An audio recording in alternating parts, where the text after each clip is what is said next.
Shalom Jemaat kasih oleh Tuhan, panggilan ibadah pada pagi hari ini akan kami ambil dari Mazmur pasal yang ke-71, ayat yang ke-12, ayat yang ke-14 dan ayat yang ke-15.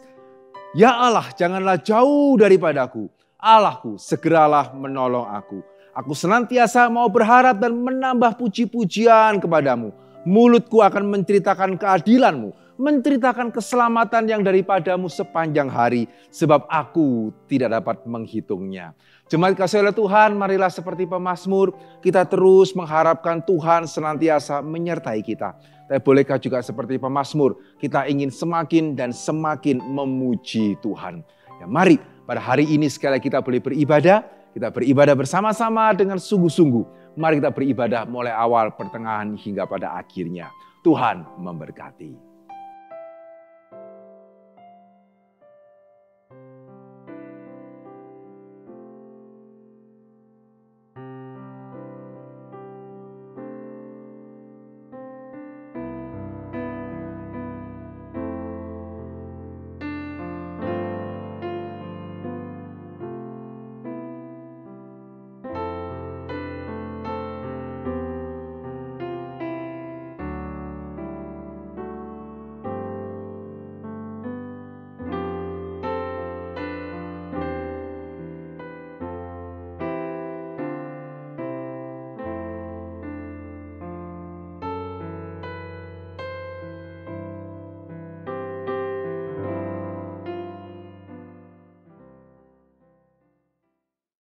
Selamat pagi jemaat yang dikasihi Tuhan, sungguh berbahagia saat ini kita bisa berkumpul bersama walaupun lewat online untuk beribadah bersama-sama.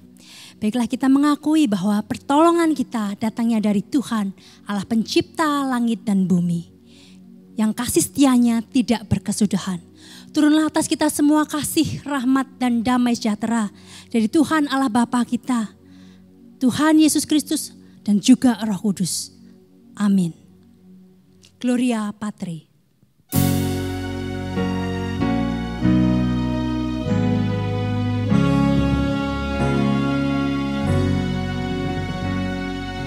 Hormat bagi Allah Bapa, hormat bagi Anak dan Roh Kudus, dari mula sampai sekarang dan seterusnya.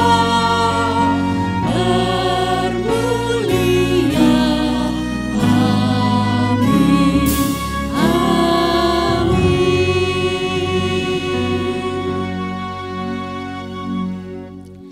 Mari bersama-sama kita mengaku dosa di hadapan Tuhan.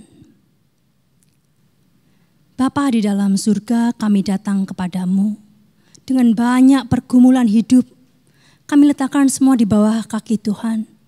Tuhan, dalam hari-hari ini tidak mudah ya Bapa kami menjalani hidup ini.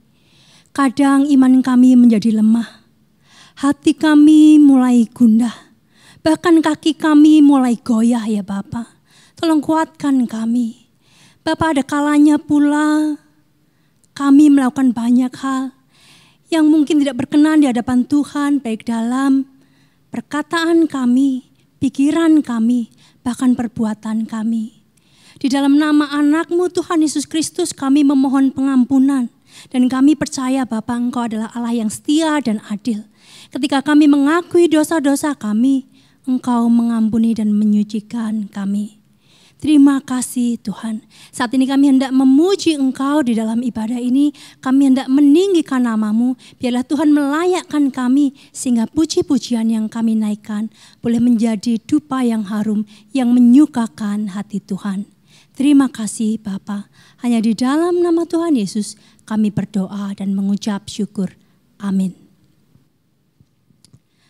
Bapak Ibu Saudara sekalian, saya yakin Bapak, Ibu, Saudara di rumah semuanya siap untuk memuji Tuhan. Mari bersama kita meninggikan dan memuliakan Tuhan. Bila kita nyanyikan kidung yang merdu karena di hati kita ada kidung yang indah yang hendak kita naikkan kepada Tuhan.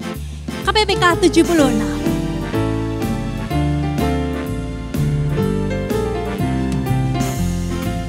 Yesus berikanku satu kidung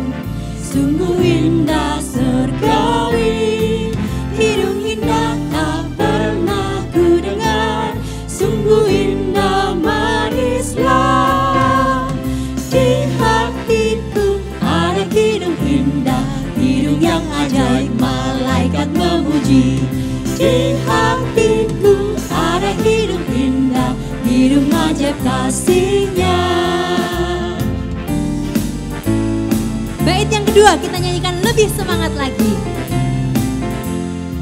Yesus mati menggantikanku, anugerahnya ku diberi.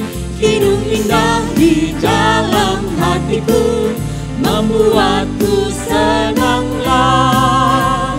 Di hatiku ada hidup indah, hidup yang ajaib, malaikat memuji.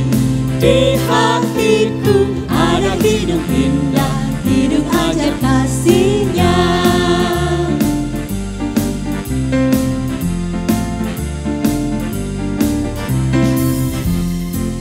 Yesus datang bertata pula, malaikat pun memuji. Hidup ini sungguh indah mulia, malaikat pun memuji. Di hatiku ada hidup indah, hidup yang ajaib, malaikat memuji. Di hatiku ada hidup indah, hidup ajaib kasih-Nya.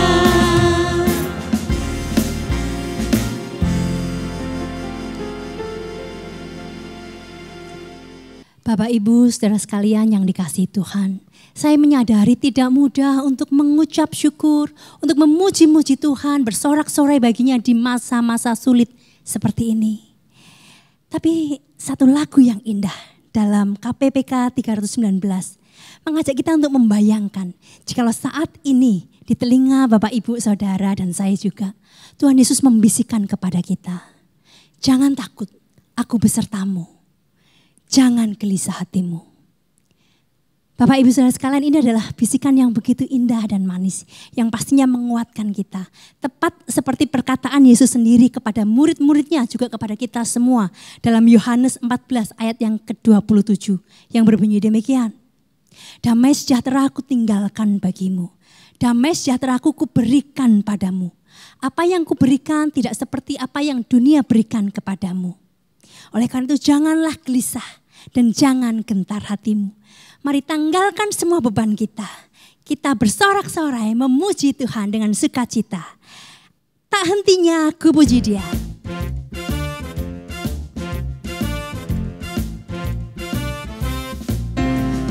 Ada hidup dalam hatiku, bisikan manis Tuhan. Jangan takut, ku besertamu, bukan jaga hidupmu.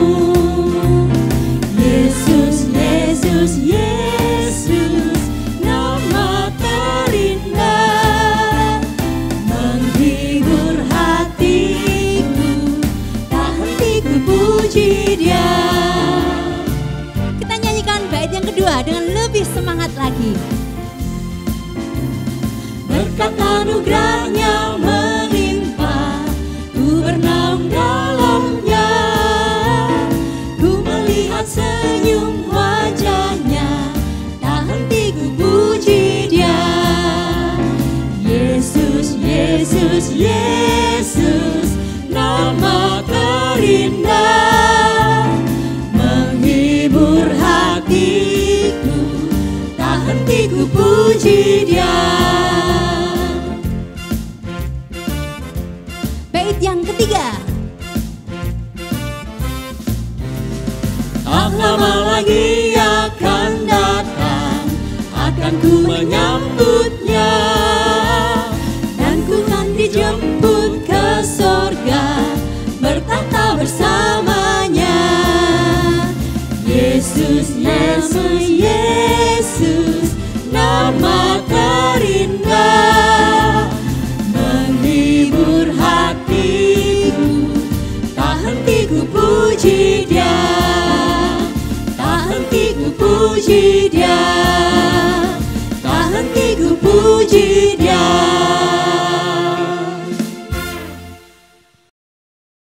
Bapak, Ibu, Saudara sekalian, sesungguhnya jikalau kita ada sampai hari ini, itu semua berkat kemurahan Tuhan. Jikalau kita bisa melewati satu hari demi satu hari, satu minggu demi satu minggu, bahkan satu bulan demi satu bulan, itu karena Tuhan menyertai kita semua. Sudah sepatutnya kita bersyukur Sesepatutnya kita menggunakan tiap waktu yang ada ini untuk memuliakan Tuhan. Mari bersama kita nyatakan melalui sebuah pujian berkat kemurahan Tuhan. Dan kita persiapkan diri kita untuk mendengarkan firman-Nya.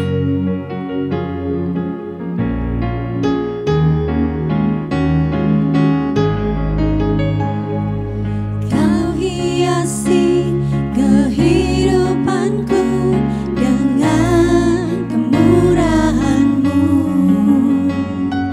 Kau rancangkan masa depanku penuh dengan harapan.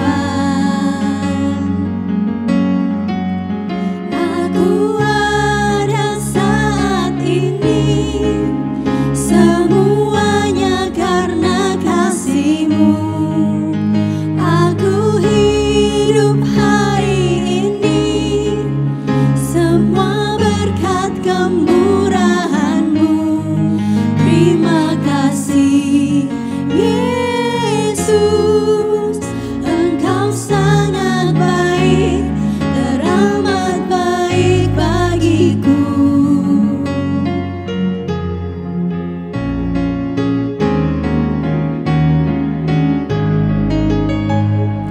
Kau hiasi kehidupanku dengan kemurahan-Mu. Kau rancangkan masa depanku penuh dengan harapan. Aku ada saat ini, semuanya karena kasih-Mu. Aku hidup hari ini, semua berkat kemurahan-Mu. Terima kasih Yesus, Engkau sangat baik, teramat baik bagiku. Ada saat ini, semuanya karena kasih-Mu. Aku hidup hari ini, semua berkat kemurahan-Mu. Terima kasih Yesus, Engkau sangat baik, teramat baik bagiku. Terima kasih Yesus, Engkau sangat baik, teramat baik bagiku.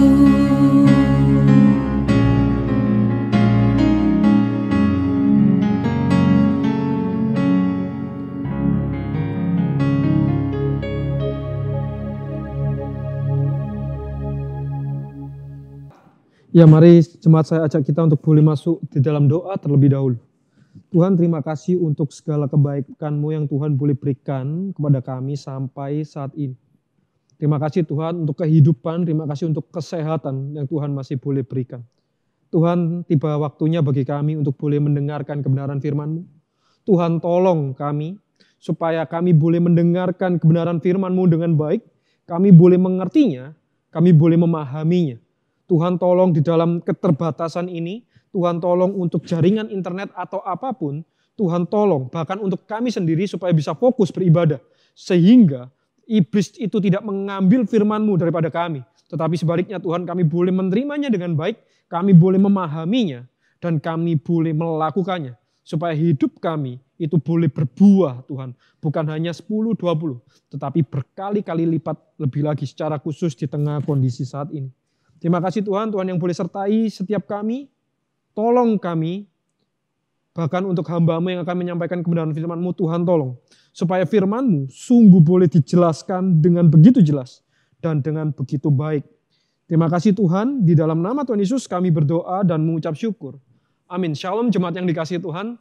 Selamat pagi, senang sekali karena jemaat sekalian, Bapak Ibu Saudara-saudari boleh tetap setia dan mendisiplin diri untuk bisa tetap mengikuti ibadah secara online. Saya tahu tidak mudah, tetapi bersyukur Walaupun banyak tantangan, kita pun mungkin tergoda. Kita boleh tetap setia dan boleh tetap mengikuti. Dan saya harap kita boleh tetap mengikuti sampai akhir dan kita boleh mendapatkan berkat dari pemberitaan firman Tuhan.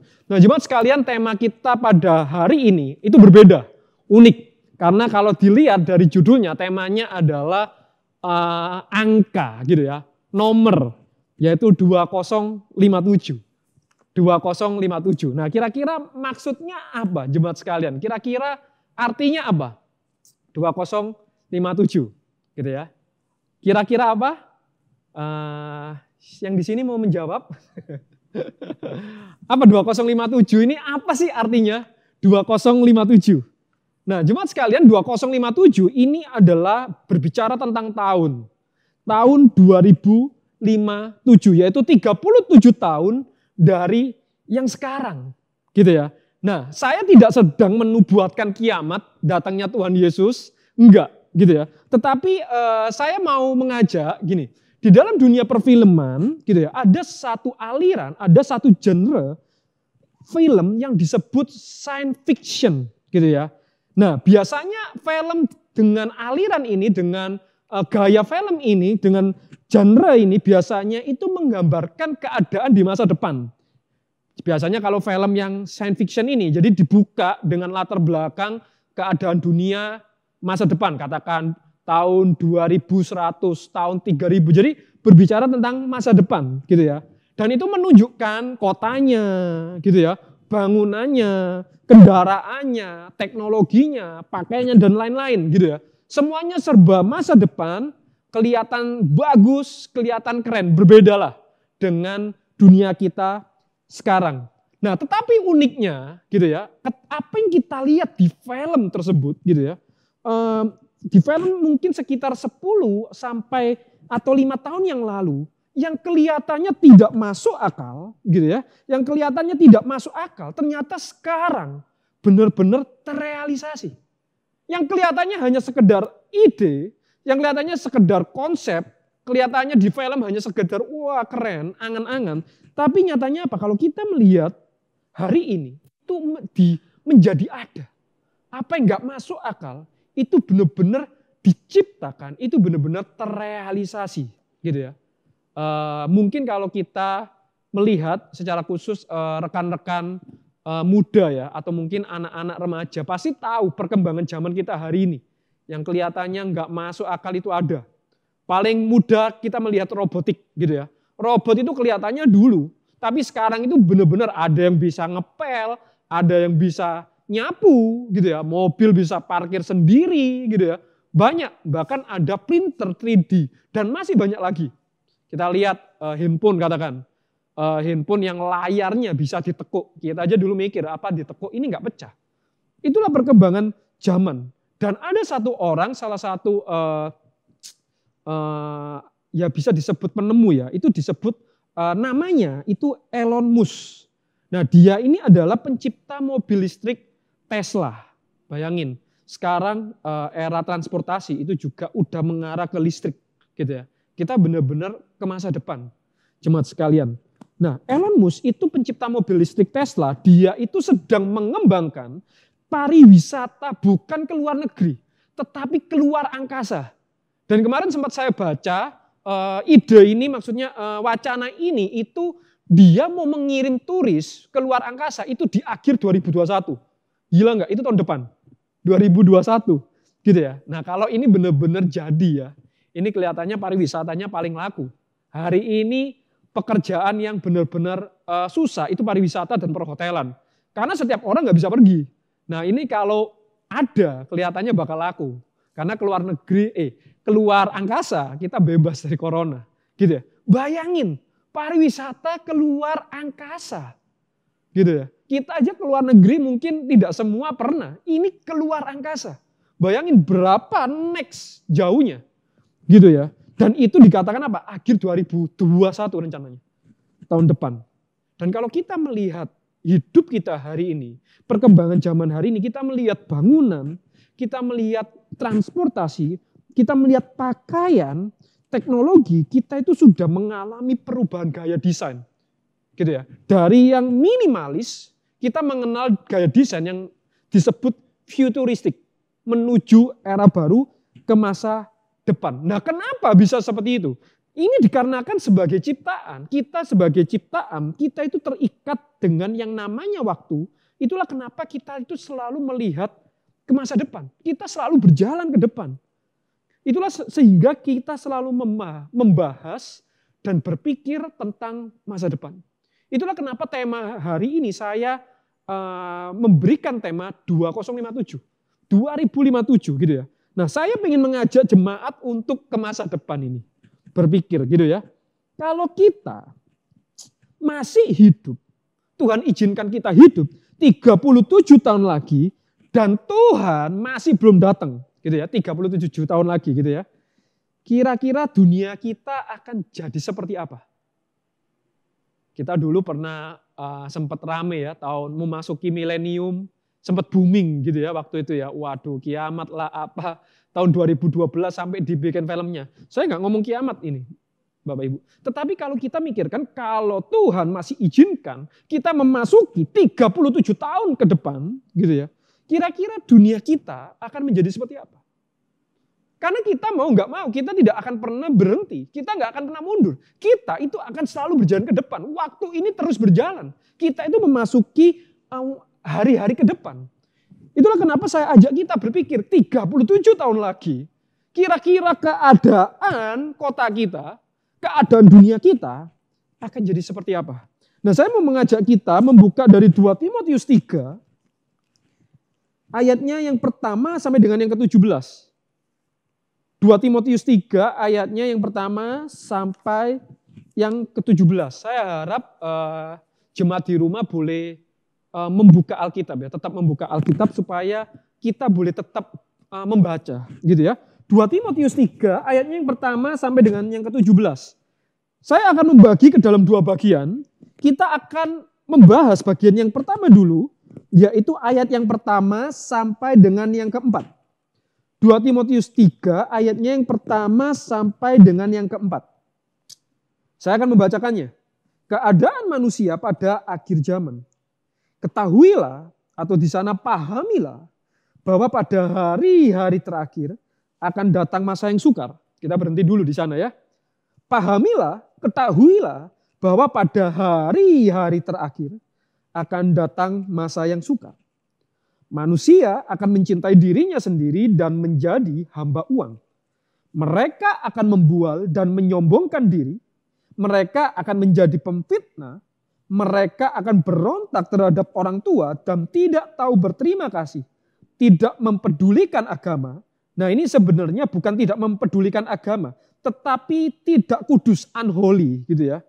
Hidup tidak kudus, tidak mempedulikan agama, hidup tidak kudus, tidak tahu mengasihi, tidak mau berdamai, suka menjelekkan orang, tidak dapat mengekang diri, garang, tidak suka yang baik, suka mengkhianat, tidak berpikir panjang, berlagak tahu, lebih menuruti hawa nafsu daripada menuruti Allah. Nah, bagian yang pertama, gitu ya, kita akan melihat tentang keadaan zaman. Saya mengajak setiap kita melihat kira-kira 37 tahun ke depan. Apa yang akan terjadi? Alkitab mengatakan ini. Kita lihat ya, pahamilah, ketahuilah bahwa pada hari-hari terakhir akan datang masa yang sukar. Kita akan melihat terlebih dahulu. Di sana dikatakan hari-hari terakhir. Nah, apa itu hari-hari terakhir? Apa itu? Hari-hari terakhir. Apakah 100 tahun lagi? 37 tahun lagi? Yang jelas kita bilang apa? Hari-hari terakhir itu menjelang kedatangan Tuhan. Nah, kapan menjelang kedatangan Tuhan itu? Apakah 100 tahun ke depan? Atau 37 tahun ke depan, 2057? Apa hari-hari terakhir? Bukan 100 tahun, bukan 37 tahun lagi, bukan. Tetapi hari-hari terakhir itu adalah hari esok demi esok. Perhatikan, esok dan esok. Ketika kita memasuki esok hari, itu sebenarnya kita berbicara apa? Kita itu mendekati hari terakhir, betul nggak?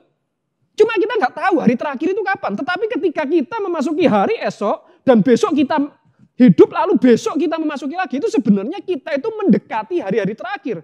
Jadi kita jangan berpikir hari-hari terakhir itu 100 tahun lagi. Jangan kita berpikir 37 tahun lagi, enggak. hari-hari terakhir itu adalah esok. Ketika kita masuk esok, itu kita sedang mendekati hari-hari terakhir. Jadi ketika kita hidup hari demi hari, kita sebenarnya sedang memasuki hari-hari terakhir, kita mendekati hari-hari terakhir. Itulah kenapa dikatakan ketahuilah, pahamilah hari-hari terakhir. Jadi besok, esok demi esok, kita mendekati hari-hari terakhir. Nah, ingat ya, bukan 100 tahun lagi, tetapi besok. Itu hari-hari terakhir. Karena kita pun nggak tahu kapan waktu kita berakhir. Besok, itulah hari terakhir. Bahkan 1 menit ke depan, itu hari terakhir. Kita itu mendekati hari-hari terakhir. Ini penting. Kita mesti pahami, gitu ya. Lalu di sana dikatakan apa? Hari-hari terakhir akan datang masa yang sukar. Nah, ini yang penting untuk kita pahami. Di masa depan, kita akan memasuki masa yang sukar. Nah, yang menjadi pertanyaannya, kenapa sukar? Kira-kira kenapa sukar? Apa yang dimaksudkan hari-hari yang sukar, gitu ya? Masa yang sukar, bukan hari-hari ya. Masa yang sukar, keadaan yang sulit. Kenapa sulit, gitu ya? Seperti apa, gitu ya? Karena saya mikir, tadi kan saya bilang, ketika kita memasuki masa depan, teknologi itu kan akan semakin berkembang. Tujuan teknologi itu adalah apa? Memudahkan manusia. Kan gitu kan? Tujuan teknologi itu kan memudahkan manusia. Jadi secara logika, kalau teknologi maju, maka hidup kita nggak semakin sukar. Semakin mudah, betul nggak? Logikanya kan gitu. Sukarnya apa? Mungkin susah belinya karena tambah mahal gitu ya.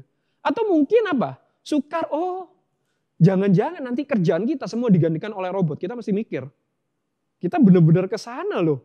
Dulu ada penjaga apa namanya tiket gitu. Ada penjaga parkir pintu keluar masuk parkir. Hari ini nggak ada, diganti semua. Gitu ya, pintu tol diganti mesin semua. Apakah itu masa yang sukar? Gitu ya. Nah, karena sebenarnya logikanya kalau teknologi maju, gitu ya, semakin memudahkan manusia, maka semakin maju teknologi, infrastruktur semakin maju dong. Kalau infrastruktur semakin baik, ekonomi semakin baik. Kan logikanya kan gitu. Jadi maka apa yang dimaksudkan kenapa hari-hari terakhir akan datang masa yang sukar? Kenapa sukar? Gitu ya. Nah, ini yang menarik. Kalau kita cermati Alkitab, perhatikan. Ketahuilah bahwa pada hari-hari terakhir akan datang masa yang sukar. Lalu ayat kedua dikatakan apa? Manusia akan mencintai dirinya dan menjadi hamba uang. Dan sisanya selanjutnya kita akan baca. Itu semua dosa semua. Nah, menariknya apa? Alkitab menjelaskan masa sukar tidak mengkaitkannya dengan apa yang terjadi dengan dunia kita, dengan keadaan dunia. Apa yang terjadi dengan politik, apa yang terjadi dengan ekonomi, teknologi. Tidak. Alkitab tidak menjelaskan bagaimana bangunannya, bagaimana arsitekturnya, bagaimana teknologi ekonomi. Tidak. Alkitab menjelaskan masa yang sukar bukan dengan keadaan dunia, keadaan kota kita. Tetapi apa? Dengan keadaan manusianya. Apa yang terjadi dengan manusianya. Bukan apa yang terjadi dengan kota kita, dengan dunia kita. Enggak. Tetapi apa yang terjadi dengan manusianya. Ini yang penting. Alkitab tidak pernah peduli dengan zaman kita teknologinya mau seperti apa. Tetapi Alkitab itu peduli apa yang akan terjadi dengan manusianya. Dikatakan apa? Manusia akan mencintai dirinya dan menjadi hamba uang. Nah, artinya apa? Kalau gitu. Artinya apa? Masa sukar itu bukan keadaan yang membuat kita hidup susah atau menderita. Tetapi masa sukar yaitu keadaan yang membuat kita susah untuk hidup berkenan di hadapan Tuhan. Itu yang penting. Jadi apa arti akan datang masa yang sukar? Yaitu keadaan yang mungkin tidak membuat hidup kita susah. Secara ekonomi mungkin enggak. Tetapi apa? Membuat hidup kita susah untuk berkenan di hadapan Allah. Itu yang penting. Susah dekat dengan Allah. Susah menyenangkan Allah. Susah mencintai Tuhan. Susah melayani Tuhan. Itulah arti masa yang sukar. Bukan ekonominya. Tetapi apa? Kitanya susah untuk hidup berkenan di hadapan Tuhan. Nah, sekarang saya mau ajak kita coba mikir gitu ya. Nah, kan dikatakan di sana manusia akan mencintai dirinya sendiri dan menjadi hamba uang. Kira-kira orang yang cinta sama dirinya sendiri dan jadi hamba uang, kira-kira hidupnya gimana? Menurut jemaat sekalian, hidupnya susah atau enggak? Kalau orang sampai bisa cinta dirinya, orang sampai bisa menjadi hamba uang, kira-kira hidupnya susah atau enggak? Susah atau enggak, Cek? Enggak, betul. Orang kalau sampai bisa cinta dirinya, sampai cinta uang, hamba uang, itu jelas tidak mungkin hidupnya susah. Makanya itu kita lihat, gitu ya. Masa yang sukar itu bukan masalah kita kesusahan hidup, enggak. Tetapi bagaimana hidup ini membuat kita susah untuk hidup berkenan di hadapan Tuhan. Orang sampai bisa cinta hidupnya, sampai jadi hamba uang, itu jelas. Hidupnya enggak susah. Tetapi apa? Justru berlimpah. Justru hidup di dalam kenyamanan. Kita pernah melihat di dalam kitab Injil, gitu ya. Tuhan memberikan sebuah perumpamaan. Ada suatu orang yang begitu kaya, dia lihat, waduh, lumbungku enggak cukup. Aku bangun lagi, aku bangun lagi, aku bangun lagi. Setelah dia bangun, dia berkata, sekarang tenanglah jiwaku. Gitu ya. Di dalam padamu ada banyak makanan dan kekayaan. Emang orang yang susah? Enggak. Hidupnya enak, hidupnya nyaman, hidupnya terjamin. Gitu loh. Secara materi hidupnya enggak susah. Gitu ya. Tetapi apa? Hidup tidak susah. Tetapi dia susah untuk apa? Hidup berkenan kepada Allah, hidup mengikut Tuhan, itu susah. Itulah yang dimaksudkan oleh Timotius, oleh Paulus dalam suratnya kepada Timotius. Bahwa akan datang masa yang sukar, yaitu apa? Kita sukar untuk hidup berkenan di hadapan Allah. Kalau jemaat ingat khotbah saya tentang Laodikia, itu berbicara apa? Laodikia jemaat yang kaya. Kaya sekali, tidak kekurangan apapun. Gitu. Tetapi itulah justru dicela oleh Tuhan. Gitu ya. Nah sekarang coba kita mikir, apa yang membuat kita itu dekat sama Tuhan? Apa yang membuat kita itu cari Tuhan? Apa? Masalah, betul nggak? Pergumulan, penderitaan, penganiayaan, bahkan semakin berat kita mengalami. Itu anehnya membuat kita itu semakin cinta Tuhan. Membuat kita semakin dekat sama Tuhan. Betul nggak? Sebaliknya, apa yang membuat kita jauh dari Tuhan? Kekayaan. Segalanya cukup, bahkan berlebih. Ketika hidup tenang-tenang saja, ketika hidup berjalan baik. Membuat apa? Kita terlena, kita tidak cari Tuhan. Itulah kenapa kita mesti perhatikan apa yang dimaksud masa yang sukar. Bukan masalah ekonomi, bukan masalah susah hidup, bukan. Tetapi bagaimana masa-masa ke depan itu akan membuat, sekali lagi akan membuat kita itu susah untuk hidup berkenan di hadapan Tuhan. Susah untuk mencintai Tuhan, susah untuk melayani Tuhan. Gak usah jauh-jauh deh. Coba kita lihat keadaan kita hari ini, corona. Kita melihat berita, corona mulai membaik, betul nggak? Ya, jadi Surabaya sonanya udah semakin baik nih, gitu ya. Atau walaupun nggak membaik, setidaknya kita kan sudah mulai terbiasa. Kita sudah mulai nyaman. Pertama corona datang kita kaget, kita takut. Tapi lama-lama kan apa? Kita sudah mulai nyaman. Udah mulai pakai masker, nggak enak. Akhirnya apa? Nyaman, gitu ya. Pertanyaannya, masihkah kita terus bergumul sungguh-sungguh? Atau jangan-jangan apa? Udah terbiasa akhirnya ya wis lah. Tetap ada ya nggak apa-apa gitu. Dari kita yang takut berdoa sungguh-sungguh, jangan-jangan apa? Sudah terbiasa, nggak benar-benar. Ya wis lah, nanti ya pasti ada jalan lah. Jadi udah mulai apa? Kendor gitu. Kenapa saya ngomong ini? Gitu ya. Karena keadaan kita mungkin akan semakin baik. Itulah kenapa di dalam firman Tuhan selalu dikatakan apa? Engkau harus berjaga-jaga. Hendaklah engkau berjaga-jaga. Kapan kita tidak berjaga-jaga? Yaitu ketika semuanya berjalan baik, ketika semuanya sudah nyaman. Dan itulah kata Alkitab, bukan hanya berjaga-jaga apa? Itulah waktu yang jahat. Bayangin, keadaan nyaman justru itulah waktu yang jahat. Dikatakan apa? Perhatikanlah dengan seksama bagaimana kamu hidup. Karena hari-hari ini adalah jahat. Kenapa jahat? Karena membuat kita tidak berjaga-jaga. Itu justru yang lebih berbahaya. Gitu ya. Jadi sekali lagi kalau kita melihat masa sukar, dikatakan hari-hari ke depan gitu ya, akan datang masa yang sukar, itu bukan berbicara tentang keadaan yang membuat hidup kita susah. Tetapi sebuah keadaan yang membuat kita susah hidup dekat dengan Tuhan. Hidup mengandalkan Tuhan, hidup berkenan dengan Tuhan. Masa ke depan akan membuat kita semakin susah untuk percaya sama Tuhan, untuk mengandalkan Tuhan. Kita mesti hati-hati. Dan di situ dikatakan apa? Tandanya adalah apa? Mencintai diri sendiri dan menjadi hamba uang. Kita coba refleksi saat ini. Apakah kita sudah mulai mencintai diri kita dan menjadi hamba uang? Nah, kalau kita melihat mencintai diri dan hamba uang, ini jangan dianggap remeh. Jemaat sekalian, jangan dianggap remeh. Kenapa? Karena mencintai diri sendiri dan hamba uang itu merupakan dua akar masalah terbesar. Nah, kita akan melihat bagian yang lain.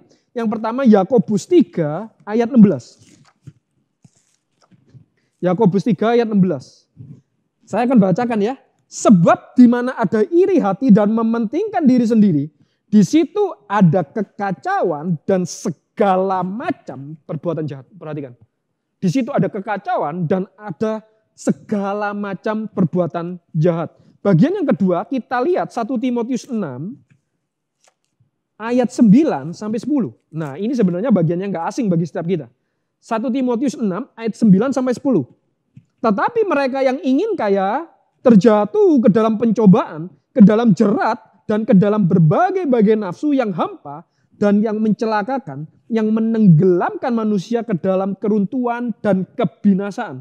Karena akar segala kejahatan ialah cinta uang. Jadi jangan anggap remeh ketika kita sudah mulai mencintai diri kita dan kita mulai menjadi hamba uang, itu jangan anggap remeh. Karena itu dua akar masalah kejahatan. Mementingkan diri, iri hati, mencintai diri, timbul segala macam kejahatan. Cinta uang adalah akar segala kejahatan. Itulah kenapa dibuka dengan mencintai diri sendiri, menjadi hamba uang. Dan selanjutnya kalau kita lihat ayat selanjutnya itu dosa-dosa. Gitu ya. Mereka akan membual dan menyombongkan diri. Mereka akan menjadi penghujat ini sebenarnya. Bukan pemfitnah, tetapi lebih keras. Mereka akan menjadi penghujat. Mereka berontak, tidak tahu terima kasih, hidup tidak kudus, tidak tahu mengasihi, tidak mau berdamai, dan masih banyak lagi. Gitu loh. Jadi ini kita mesti aware. Tandanya adalah apa? Kita mulai mencintai diri dan menjadi hamba uang. Tuhan berkata di dalam Matius, manusia itu tidak bisa mengabdi dan mencintai dua Tuhan. Gitu loh.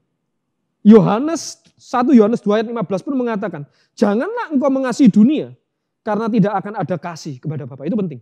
Kalau kita sudah mencintai diri, menjadi hamba uang, kita tidak mungkin bisa mencintai Tuhan, kita tidak mungkin bisa menjadi hamba Tuhan. Gak bisa. Karena dua-duanya itu bertentangan. Matius bilang, kita pasti akan menyakiti satu yang lain. Karena keduanya bertentangan. Itu penting, kita mesti aware dengan hal ini. Maka pesan bagian ini, bagian yang pertama kita akan membahasnya ke dalam dua bagian. Bagian pertama ini, pesannya adalah apa? Pahami baik-baik zaman kita dan awasi diri kita. Apakah kita sudah menjadi serupa dengan dunia? Dan kita tahu tandanya, mencintai diri dan menjadi hamba uang. Bagian yang pertama, untuk refleksi kita pahami keadaan kita hari ini, dan kita awasi diri kita. Apakah kita sudah menjadi mencintai diri sendiri dan menjadi hamba uang? Itu bagian yang pertama. Sekarang kita melihat bagian yang kedua, yaitu ayat yang ke-5 sampai dengan yang ke-17. 2 Timotius 3 ayatnya yang ke-5 sampai dengan yang ke-17. Perhatikan, secara lahiriah mereka menjalankan ibadah mereka. Perhatikan. Mereka menjalankan ibadah mereka. Tetapi pada hakikatnya mereka memungkiri kekuatannya. Jauhilah mereka itu. Sebab di antara mereka terdapat orang-orang yang menyelundup ke rumah orang lain dan menjerat perempuan-perempuan lemah. Ini perhatikan, ada kata perempuan ya. Perempuan-perempuan lemah yang syarat dengan dosa dan dikuasai oleh berbagai-bagai nafsu. Yang walaupun selalu ingin diajar, namun tidak pernah dapat mengenal kebenaran. Sama seperti Yanes dan Yambres menentang Musa, demikian juga mereka menentang kebenaran. Akal mereka bobrok dan iman mereka tidak tahan uji. Tetapi sudah pasti mereka tidak akan lebih maju. Karena seperti dalam hal Yanes dan Yambres, kebodohan mereka pun akan nyata bagi semua orang. Ayatnya yang 10, tetapi engkau Timotius telah mengikuti ajaranku, Paulus, cara hidupku, pendirianku, imanku, kesabaranku, kasihku, dan ketekunanku. engkau telah ikut menderita penganiayaan dan sengsara seperti yang telah kuderita di Antiokhia dan Ikonium dan di Listra. Semua penganiayaan itu kuderita dan Tuhan telah melepaskan aku daripadanya. Memang setiap orang yang mau hidup benar, hidup saleh, beribadah, hidup benar di dalam Kristus akan menderita aniaya, gitu ya. Sedangkan orang jahat dan penipu akan bertambah jahat, mereka menyesatkan dan disesatkan. Tetapi, nah ini ayat 14, hendaklah engkau tetap berpegang pada kebenaran yang telah engkau terima dan engkau yakini dengan selalu mengingat orang yang telah mengajarkannya kepadamu. Ingatlah juga bahwa dari kecil engkau sudah mengenal kitab suci yang dapat memberi hikmat kepadamu dan menuntun engkau kepada keselamatan oleh iman kepada Kristus Yesus. Segala tulisan yang diilhamkan Allah memang bermanfaat untuk mengajar, menyatakan kesalahan, memperbaiki kelakuan, dan untuk mendidik orang dalam kebenaran.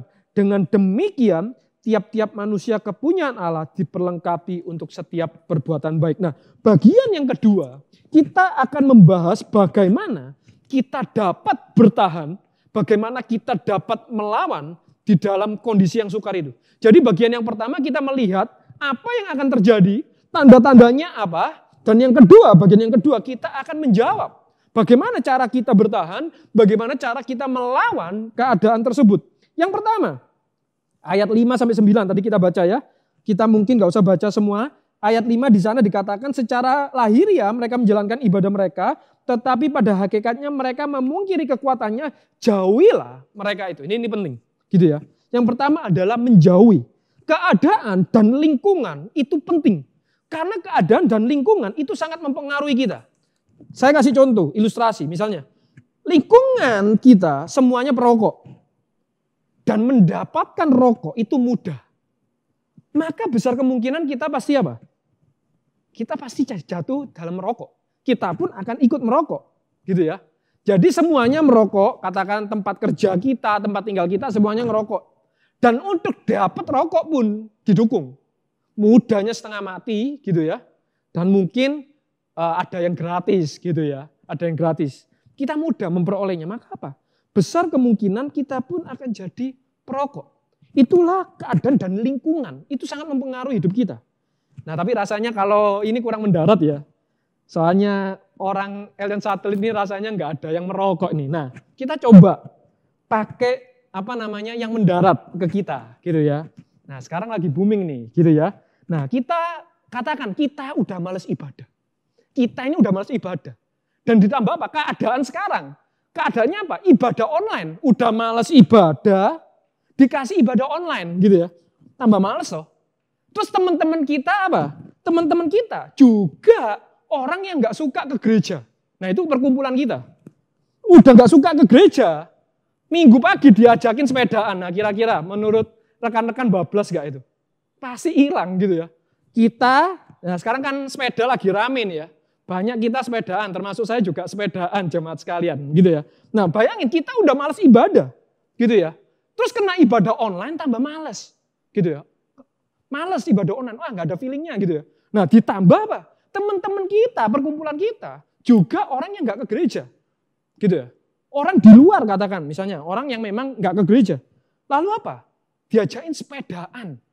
Bayangin, akhirnya apa? Ya kita benar-benar gak akan ke gereja. Kita nggak akan pernah dengar firman Tuhan. Gitu ya. Bablas. Nah sekarang pertanyaannya, gak usah jauh-jauh. Kita lihat, bukankah keadaan hari ini membuat kita susah dekat sama Tuhan? Mau ibadah aja susah. Betul ya? Udah males, didukunglah online tambah males. Terus teman-teman gak ada yang support. Malah ngajakin sepedaan katakan. Betapa susahnya kita untuk hidup dekat dengan Tuhan. Mencintai Tuhan, sukar. Gak usah 37 tahun ke depan. Hari-hari sekarang. Sukar. Hari-hari terakhir apa? Besok. Hari ini. Besok. Hari-hari terakhir. Sukar gitu. Nah, karena itu kita mesti perhatikan keadaan dan lingkungan kita. Jauhi. Sebelum apa? Kita semakin jauh dari Tuhan. Itu penting. Jauhi. Sebelum kita semakin jauh dari Tuhan. Nah, itu yang pertama. Bagaimana cara kita melawan, bagaimana cara kita bertahan. Yaitu menjauhi. Perhatikan keadaan lingkungan kita. Jauhi. Gitu ya. Kalau enggak kita yang semakin menjauh dari Tuhan. Yang kedua, ayat 14 sampai 17. Di sana dikatakan tetapi hendaklah engkau tetap berpegang. Perhatikan kata berpegang pada kebenaran, gitu ya. Yang telah engkau terima dan engkau yakini dengan selalu mengingat orang yang telah mengajarkan kepadamu. Ingatlah juga bahwa dari kecil engkau sudah mengenal kitab suci yang memberi hikmat. Jadi dikatakan berpegang pada kebenaran yang memberi hikmat kepadamu, yang menuntun engkau kepada keselamatan. Ini penting gitu ya. Lalu di sana kita melihat segala tulisan diilhamkan Allah bermanfaat untuk mengajar, menyatakan kesalahan, memperbaiki kelakuan dan mendidik orang dalam kebenaran. Yang kedua adalah apa? Berpegang gitu ya. Berpegang kepada apa? Kebenaran yang memberi hikmat, yaitu firman Tuhan. Itulah kenapa kita perlu sekali banyak belajar firman Tuhan. Roma 12 ayat 2 mengatakan, karena itu janganlah engkau serupa dengan dunia ini, tetapi apa? Berubahlah oleh pembaruan budimu. Itulah kenapa kita itu perlu membaca, banyak belajar firman Tuhan. Gitu ya. Supaya apa? Kita itu punya filter. Punya saringan. Makanya dikatakan apa? Firman, kebenaran yang memberi kita hikmat, yang mengajar kita, yang menyatakan kesalahan, memperbaiki, mendidik. Jadi kita itu punya filter. Itulah kenapa kita perlu sering baca firman Tuhan. Gitu ya. Kita belajar firman Tuhan. Dan dikatakan ayat ke-17 apa? Supaya kita memperlengkapi kita untuk perbuatan baik. Nah itu merupakan lawan dari apa? Masa-masa sukar. Ketika kita memberontak, kita tidak ada kasih, tidak ada perbuatan baik. Gitu ya. Dikatakan apa? Supaya kita punya perbuatan baik. Itulah kenapa kita harus belajar firman Tuhan. Gitu ya. Dan saya percaya setiap kita tahu akan hal ini. Kita sebagai orang percaya kita tahu bahwa kita itu harus banyak belajar firman Tuhan. Tahu nggak? Atau jangan-jangan kita nggak tahu. Jadi orang Kristen, oh ternyata baca firman Tuhan itu fungsinya untuk itu. Wah bahaya. Itulah kenapa sekali lagi kita perlu banyak belajar firman Tuhan. Kita berpegang pada kebenaran yang memberi hikmat. Gitu ya. Nah nggak sampai di sini, saya lanjutin. Cuma masalahnya apa? Kita tahu, tapi masalahnya apa? Kita nggak ngelakuin, benar nggak? Gitu ya. Apa yang membuat kita nggak ngelakuin? Kenapa? Apa yang membuat kita itu nggak mau belajar firman Tuhan? Pasti jawabannya susah, gitu ya. Memang susah, belajar nggak ada yang gampang, gitu. Nah sebenarnya masalahnya cuma menurut saya ya, masalah terbesar itu malas. Nah malas ini nggak ada obatnya sebenarnya, gitu ya. Malas dan lebih celakanya apa? Udah malas, merasa sudah ngerti, udah tahu aku, gitu. Udah pernah dengar, udah ini, apalagi kalau udah pernah baca Alkitab sampai habis, biasanya aku udah tahu, aku udah pernah baca habis. Nah ini celaka, gitu ya.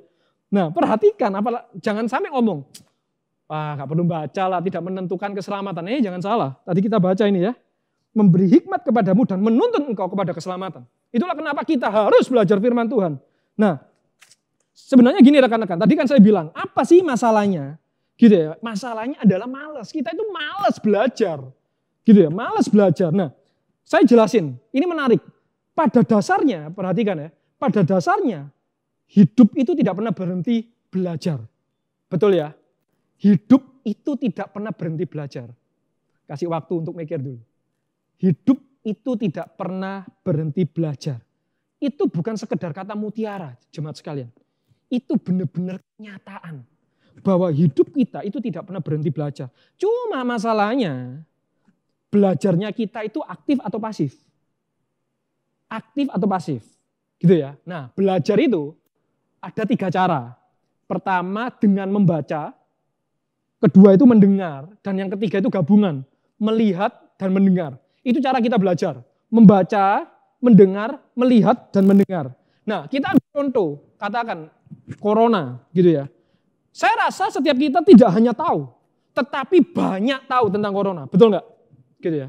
Nah bagaimana pertanyaan, bagaimana kita itu bisa banyak tahu tentang corona. Jadi ketika corona, saya ulangi, corona kita bukan saja tahu, tetapi kita banyak tahu tentang corona. Nah bagaimana kita bisa banyak tahu? Kok kita bisa banyak tahu tentang corona? Apakah kita sengaja belajar corona? Saya rasa enggak. Tetapi apa? Kita tidak sengaja belajar corona. Saya percaya kita enggak sengaja belajar. Apa sih corona itu? Enggak. kita tidak sengaja mempelajarinya. Dari mana? Dari WA. Kalau yang WA 1 orang kita nggak baca.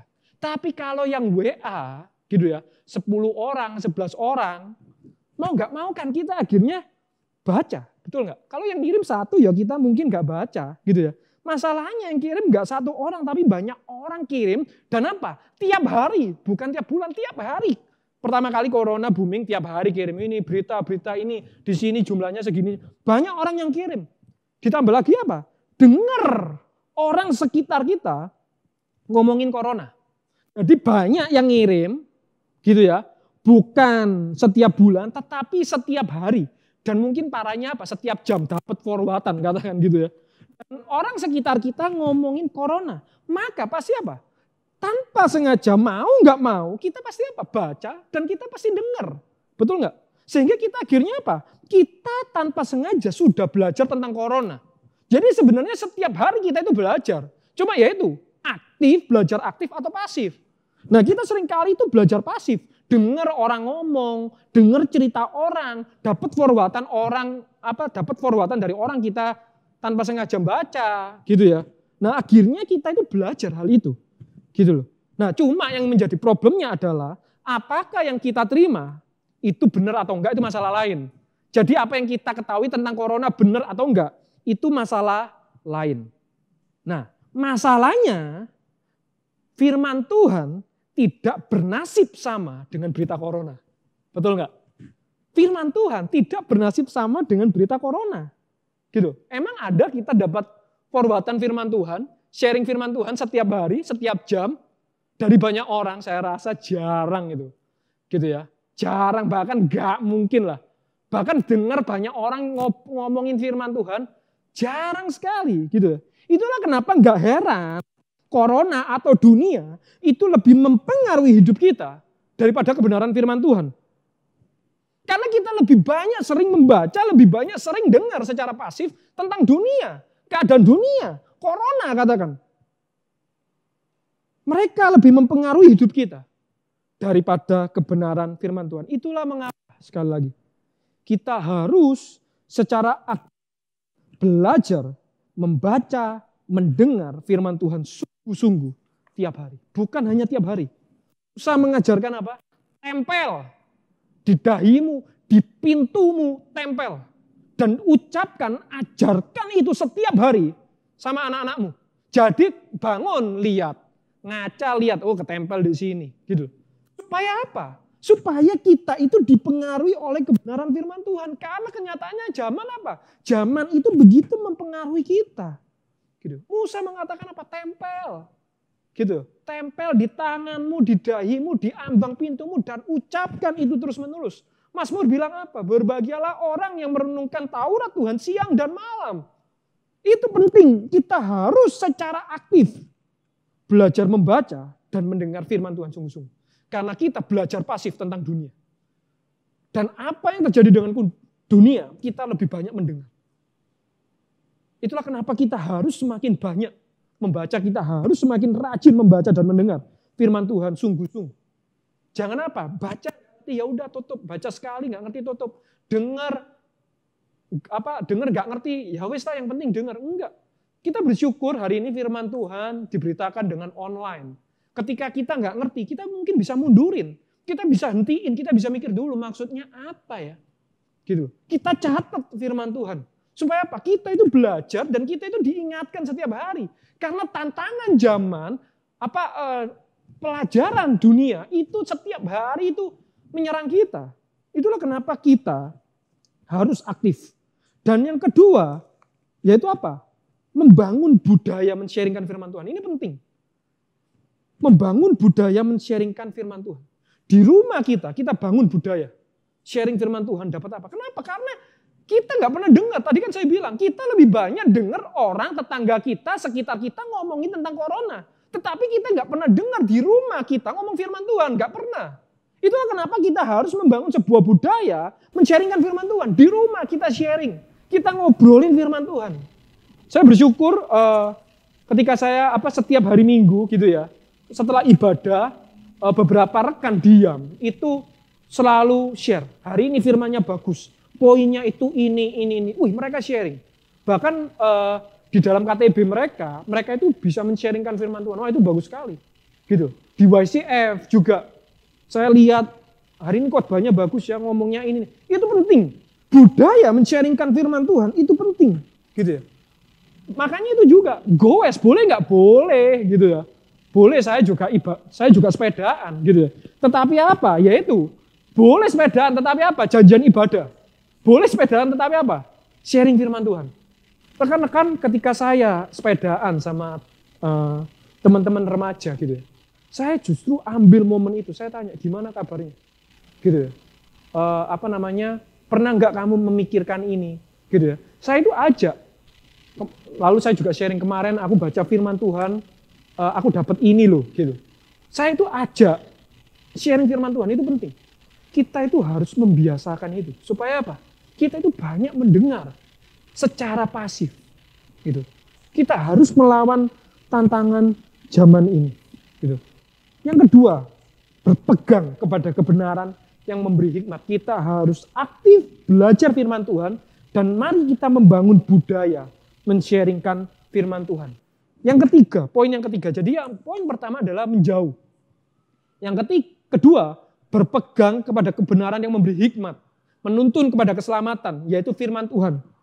Aktif belajar, membaca firman, mendengar firman, membangun budaya, men-sharingkan firman Tuhan. Itu penting sekali. Dan yang ketiga, bagaimana supaya kita dapat bertahan, bagaimana kita dapat melawan. Ayatnya yang ke-10, kita justru mundur.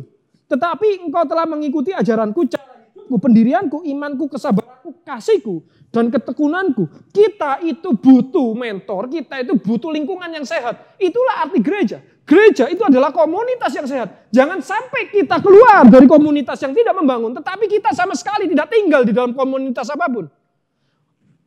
Komunitas yang buruk kita harus menjauhi. Tetapi kita juga harus masuk di dalam komunitas yang sehat. Barusan kita itu bisa bertumbuh. Itu penting, gitu ya. Yang ketiga, ini merupakan gabungan dari poin yang pertama dan yang kedua. Kita menjauhi komunitas, kita harus masuk, dan di dalam komunitas itu, itulah yang juga akan menolong kita sama-sama belajar secara aktif, dan kita bisa memiliki budaya untuk men-sharingkan firman Tuhan. Penting sekali. Dan secara khusus di dalam kondisi sekarang, esensi gereja sebagai komunitas itu benar-benar dirasakan. Bagi setiap rekan-rekan yang memiliki komunitas, saya jamin pasti sangat merasakan dampaknya. Betul. Setiap kita yang punya komunitas, pasti sangat merasakan. Karena itulah esensi gereja. Gereja bukan hanya sekedar kita datang sudah dengar ibadah selesai. Enggak. Esensi dari ibadah itu adalah komunitas. Persekutuan. Dan itulah yang membuat hari ini keadaan untuk dekat sama Tuhan itu semakin sukar. Kenapa? Karena ibadah online itu membuat kita terputus di dalam persekutuan. Itulah kenapa kita butuh tetap persekutuan. Makanya walaupun terbatas kita tetap adakan persekutuan online. Karena ketika kita persekutuan online kita itu bertemu walaupun tidak tatap muka secara langsung. Tapi kita itu bisa tanya kabarnya. Kita bisa tahu keadaannya. Kita ada komunikasi dua arah. Tetapi kalau ibadah online gini, gimana saya bisa menyapa jemaat? Gimana saya bisa melihat kondisi jemaat? Gak tahu saya. Itu kenapa penting dan hari ini esensi dari gereja itu bisa kita rasakan benar-benar. Lewat apa? Komunitas. Ini masa yang sukar. Kalau kita tidak punya komunitas, sulit bagi kita apa? Untuk bertahan, hidup berkenan kepada Allah. Susah. Kita pasti lebih fokus pada diri kita sendiri. Itu penting gitu. Tapi ketika kita punya komunitas gitu ya. Komunitas jangan sekedar memperhatikan kebutuhan jasmani dan emosi rekan-rekan yang lain. Tetapi selalu yang utama, kebutuhan spiritual harus kita utamakan. Jadi komunitas hari ini kita bersyukur kita punya komunitas saling bantu ketika ada masalah ini, ada butuh ini, kita dibantu. Tetapi yang paling penting bukan masalah kebutuhan jasmani dan emosi, tetapi kebutuhan spiritual. Itu yang penting. Rekan-rekan, gitu ya. Dan hari ini bagi setiap jemaat yang belum memiliki komunitas, tidak pernah tergabung dalam komunitas, datang ke gereja hanya sekedar ibadah lalu pulang. Saya ajak setiap kita, jangan keraskan hati. Dan jangan malu. Kita join. Di dalam setiap komunitas yang ada, kita bisa join. Karena itulah yang akan menolong kita, membantu kita untuk tetap bertahan dan melawan kondisi-kondisi yang sukar ini. Terakhir jemaat sekalian, maka kesimpulan dari firman Tuhan ini adalah apa? Sebagai orang Kristen, peperangan kita bukanlah peperangan jasmani. Peperangan kita bukan sekedar bertahan untuk hidup. No. Tetapi peperangan kita adalah peperangan rohani. Bagaimana kita bertahan untuk tidak menjadi serupa dengan dunia ini. Jangan sampai kita mencintai diri sendiri dan menjadi hamba uang. Itu tandanya. Peperangan kita bukan hanya sekedar bertahan hidup. No. Tetapi peperangan kita, peperangan rohani adalah bagaimana kita bertahan untuk tidak menjadi serupa dengan dunia. Itu penting.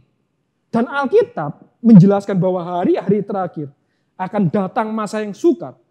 Esok hari, itulah hari kita terakhir.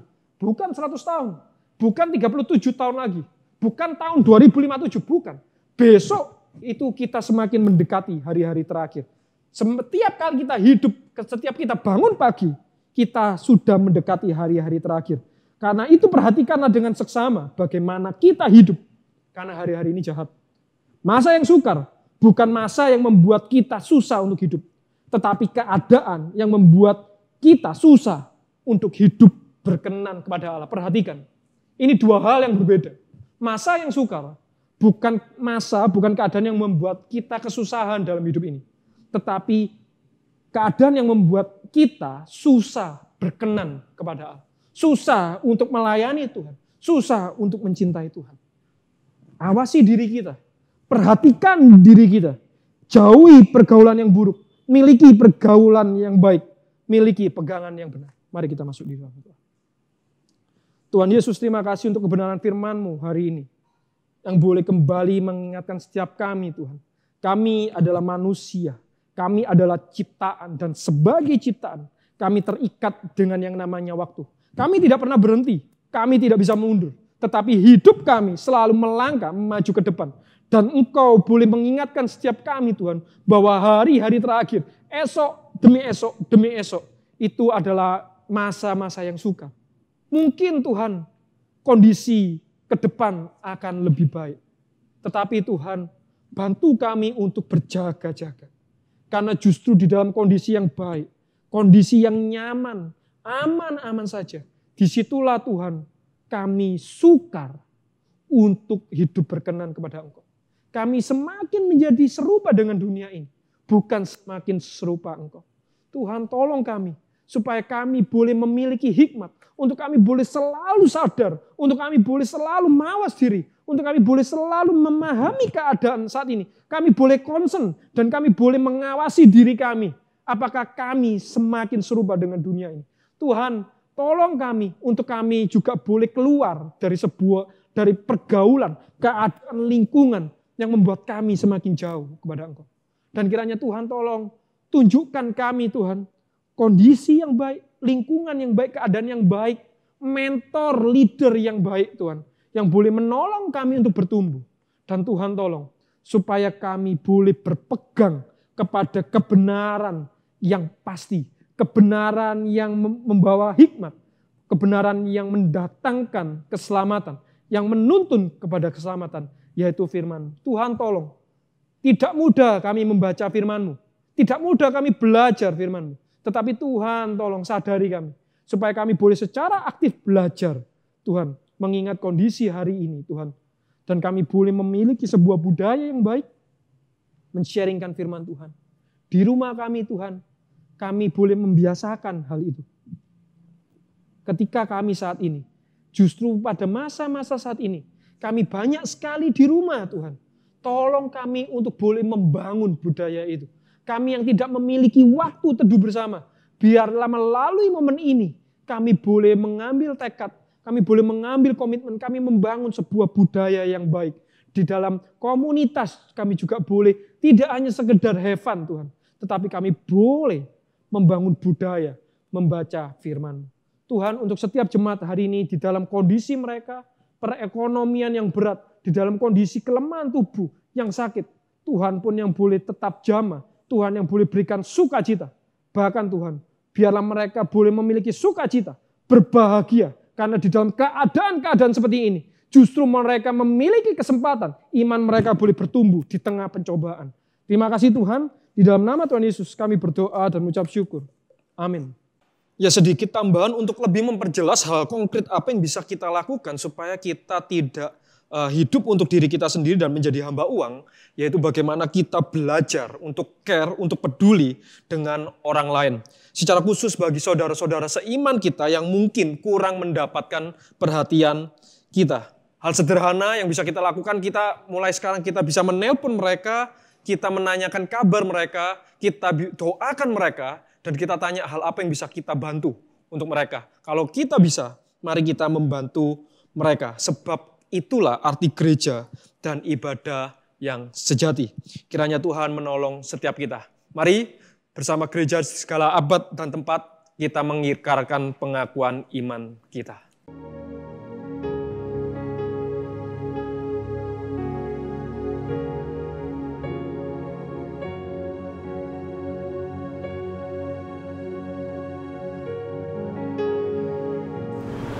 Aku percaya kepada Allah, Bapa yang Maha Kuasa, Khalik langit dan bumi. Dan kepada Yesus Kristus, anaknya yang tunggal, Tuhan kita. Yang dikandung dari Roh Kudus, lahir dari anak darah Maria. Yang menderita sengsara di bawah pemerintahan Pontius Pilatus.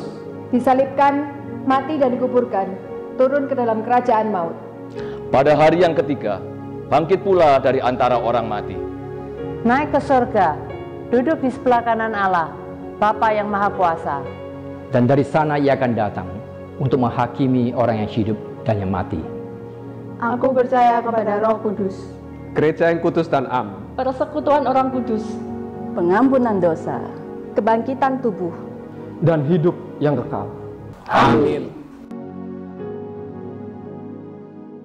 Bapak Ibu saudara sekalian, Mazmur 107 ayat yang pertama mengatakan, bersyukurlah kepada Tuhan sebab Ia baik, bahwasanya untuk selama-lamanya kasih setianya. Mari kita menaikkan syukur kita dan kita memberikan persembahan buat Tuhan, karena tiada terukur besar kasih setia Tuhan.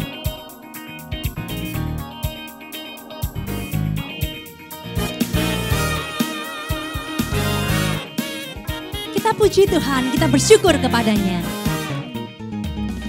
Tiada terukur besar kasih setiamu Tuhan. Panjang dan lebarnya melebihi lautan. Jauh tinggi mengatasi langit, dalamnya tak dapat ku selami. Kasih setiamu besar selamanya. Setiamu besar selamanya. Katakan hatiku bersyukur. Hatiku bersyukur, jiwaku memuji, mulutku pun bersorak memuji Engkau, Yesus. Ajaib perbuatanmu, besar anugerahmu, ku berhenti memuji namamu. Tiada terukur besar kasih setiamu Tuhan. Panjang dan lebarnya melebihi lautan. Jauh tinggi mengatasi langit, dalamnya tak dapat ku selami. Kasih setiamu besar selamanya. Kasih setiamu besar selamanya. Hatiku bersyukur, jiwaku memuji, mulutku pun bersorak memuji Engkau, Yesus. Ajaib perbuatanmu, besar anugerahmu, takkan ku berhenti memuji namamu.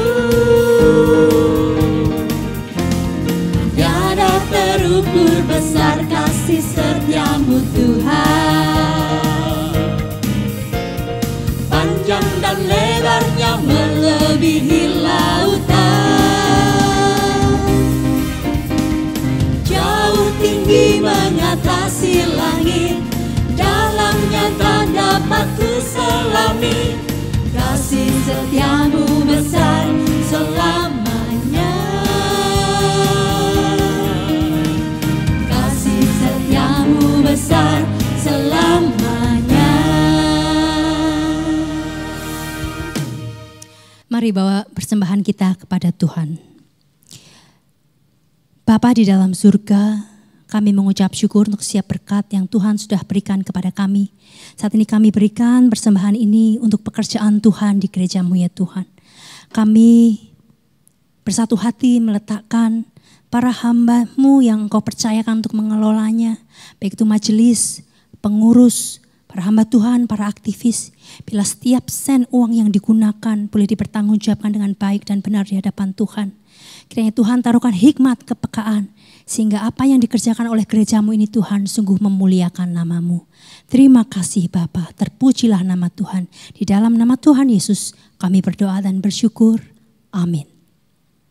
Bila segala kemuliaan, pujian dan hormat hanya bagi Tuhan. Doksologi.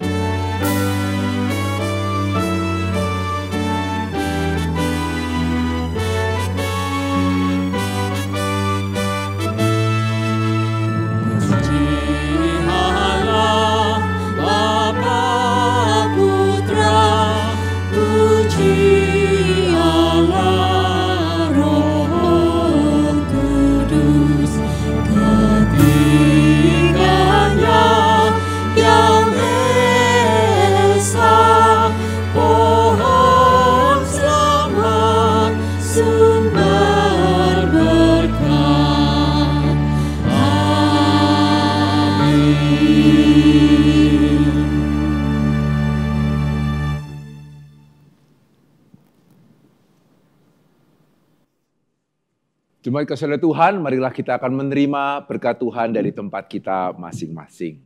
Kiranya Allah Tritunggal, Allah Bapa, Allah Anak dan Allah Roh Kudus, Allah yang menciptakan setiap kita, Allah yang menebus kita, dan Allah yang memimpin kehidupan kita, sungguh boleh senantiasa menguatkan kita, memampukan kita untuk boleh menyenangkan hatinya, dan menjadikan kita saksi untuk kemuliaan namanya. Mulai hari ini sampai selama-lamanya. Amin.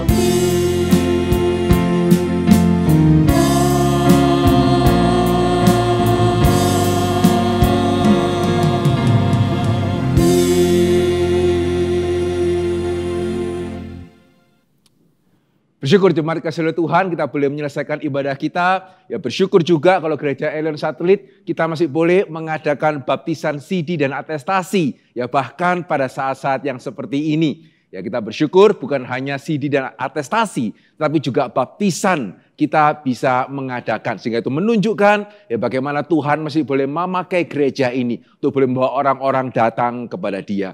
Nah saudara biarlah meskipun kita pada kesempatan kali ini tidak bisa langsung melihat para peserta baptisan CD dan atestasi, tapi mereka adalah saudara seiman kita, saudara seiman yang Tuhan tempatkan ya bersama-sama dengan kita di GKA Elion Satelit. Sehingga bolehkah ya kita memperhatikan nama-nama yang dibaptis CD dan diatestasi, kita mendoakan mereka dan pada waktu kita akan beribadah onsite kembali, saudara boleh menyambut mereka. Puji Tuhan, Tuhan memberkati. Selamat pagi.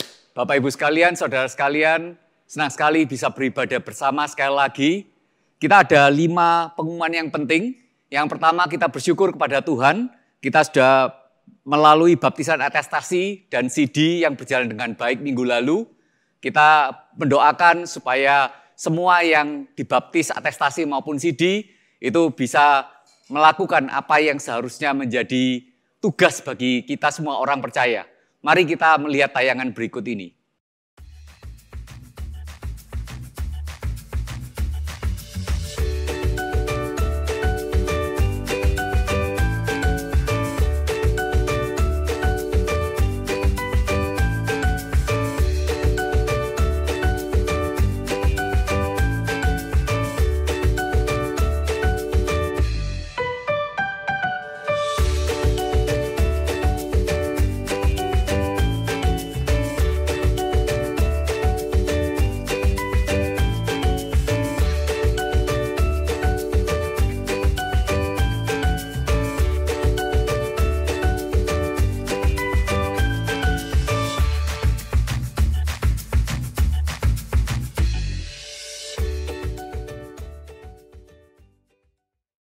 Lalu yang kedua, kita mengingatkan untuk EBS yang kedua, bagaimana kita mengerti tentang baptisan Roh Kudus dan apa itu artinya dipenuhi Roh Kudus. Kita akan mendengarkan besok hari Senin 12 Oktober jam 7 malam dengan pembicara Pendeta Henry Ongkowijoyo, dan kiranya setiap dari kita bisa datang tepat waktu dan mengikuti EBS kali ini.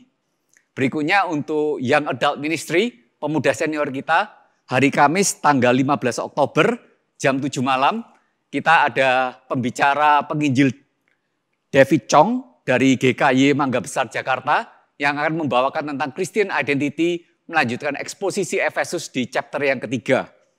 Lalu ada pemberkatan nikah pada tanggal 18 Oktober, yaitu untuk Saudara Albert dan Saudari Francisca yang akan dilaksanakan pada hari Minggu 18 Oktober jam 12 siang di ruang ibadah utama.